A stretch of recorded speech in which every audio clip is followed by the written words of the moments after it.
2010 മോഹൻലാൽ അവതരിച്ച മികച്ച 5 സിനിമകളാണ് നമ്മൾ നോക്കാൻ പോകുന്നത്. ഒന്നാമത്തേത് ഷിക്കാർ ഒരു ഇമോഷണൽ ആക്ഷൻ ത്രില്ലറാണ്.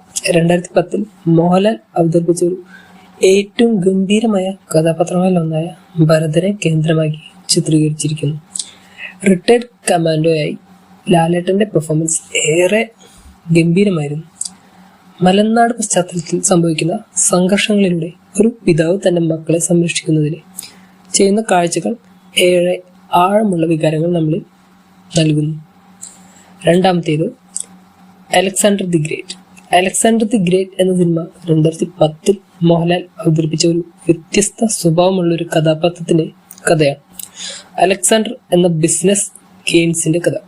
അദ്ദേഹം മറ്റു ആളുകളെക്കാളും വളരെ വ്യത്യസ്തമായി ആലോചിക്കുന്ന ഒരാളാണ്. ഒരുപാട് പ്രാവീണ്യവും ഹാസ്യപരമായ ഇടപെടലുകളും ഉള്ള ഒരു കഥാപാത്രം. മൂന്നാമത്തേത് കാണ്ഡഹാർ. 2010 മോഹൻലാൽ വീണ്ടും മേജർ മഹാദേവനായെത്തുന്ന മേജർ മഹാദേവൻ സീരീസിന്റെ 3ാമത്തെ ചിത്രമാണിത്. ഈ ചിത്രത്തിൽ ഒരു ഹൈജാക്ക് ചെയ്യപ്പെട്ട വിമാനത്തെ രക്ഷിക്കാൻ ഇന്ത്യൻ ആർമി നടത്തുന്ന മിഷനാണ് പ്രമേയം. മോഹൻലാൽ തന്റെ സ്വാഭാവികമായി ആർമി കമാൻഡിംഗ് സ്റ്റൈലിൽ മേജർ മഹാദേവനെ ജീവിപ്പിക്കുന്നുണ്ട്. Bollywood super star Amitabh Bachchan ആദ്യമായി മലയാള സിനിമയിൽ അഭിനയിക്കുന്നു എന്നതാണ് മറ്റൊരു പ്രധാന ആകർഷണം. 4ാമത്തെ സിനിമ ക്രിസ്ത്യൻ ബ്രദേഴ്സ്. മോഹൻലാലിന്റെ മാസ് പെർഫോമൻസും പോപ്പുലറായുള്ള താരനിലയം കൊണ്ട് ശ്രദ്ധ പിടിച്ചുപറ്റിയ ഒരു ആക്ഷൻ എന്റർടൈൻമെന്റ് ആണ് ക്രിസ്ത്യൻ ബ്രദേഴ്സ്. ഒരു ക്രൈം ത്രില്ലറിന്റെ പശ്ചാത്തലത്തിൽ ഒറ്റ കുടുംബത്തിലെ പങ്കാളിത്തങ്ങളെയും അകത്തുള്ള രഹസ്യങ്ങളെയും ആഴത്തിൽ കാണിക്കുന്നുണ്ട് ഈ സിനിമ.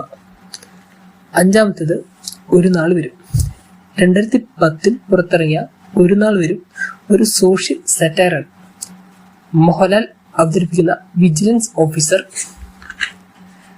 സന്തോഷ് ശങ്കർ അഴിമതിക്കെതിരെ പോരാടുകയാണ് ഈ സിനിമയിൽ. സത്യൻ അന്തിക്കാടിന്റെ സംവിധാനത്തിൽ ഗൗരവമുള്ളതും എന്നാൽ കാഴ്ചക്കാരെ ചിന്തിപ്പിക്കുന്നതുമായ ഒരു സിനിമ. അഴിമതിക്കും സത്യസന്ധതയും തമ്മിലുള്ള ഏറ്റുമുട്ടലുകൾ നമ്മുടെ